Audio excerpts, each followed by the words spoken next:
കൊച്ചി വാർത്തയിലേക്ക് എല്ലാവർക്കും സ്വാഗതം. ലോക്സഭാ തെരഞ്ഞെടുപ്പ് മുന്നോടിയായി ന്യൂസ് 18 പുറത്തുവിട്ട മെഗാ ഒപ്പീനിയൻ പോൾ സർവേയിൽ കേരളത്തിൽ ഞെട്ടിക്കുന്ന ഫലം. ഏറെ നാളത്തെ ബിജെപിയുടെ നേതൃത്വത്തിലുള്ള NDA സഖ്യത്തിന്റെ അഭിലാഷങ്ങൾ പൂവണിയുമെന്നും ഇവിടെ 2 സീറ്റുകൾ അവർക്ക് സ്വന്തമാകുമെന്നുമാണ് സർവേ ഫലത്തിൽ പറയുന്നത്. കേരളത്തിലെ ആകെയുള്ള 20 സീറ്റുകളിൽ 14ഇടത്ത് UDF വിജയിക്കുമെന്നാണ് സർവേയിൽ പറയുന്നത്. 4ഇടത്താണ് LDFന് സാധ്യത കൽപ്പിക്കപ്പെടുന്നത്. എന്നാൽ ആദ്യമായി BJP കേരളത്തിൽ അക്കൗണ്ട് തുറക്കുമെന്നാണ് ഈ സർവേ ഫലം പറയുന്നത്. 2 സീറ്റുകളാണ് BJP നേതൃത്വം നൽകുന്ന NDA മുന്നണി നേടുമെന്ന് സർവേയിൽ പറയുന്നത്.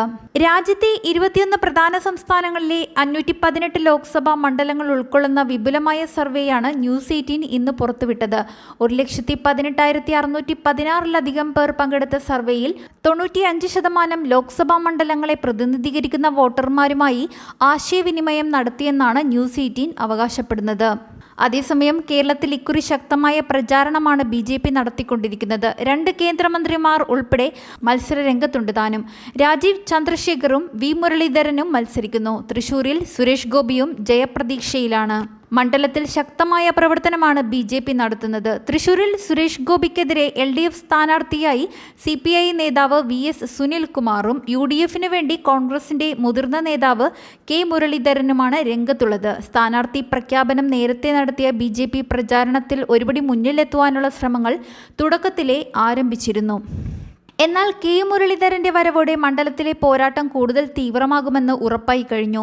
തൃശൂരിന് പുറമെ BJP ജയപ്രതീക്ഷ വെച്ചു പുലർത്തുന്ന മണ്ഡലങ്ങളിലൊന്നാണ് ആറ്റിങ്ങൽ.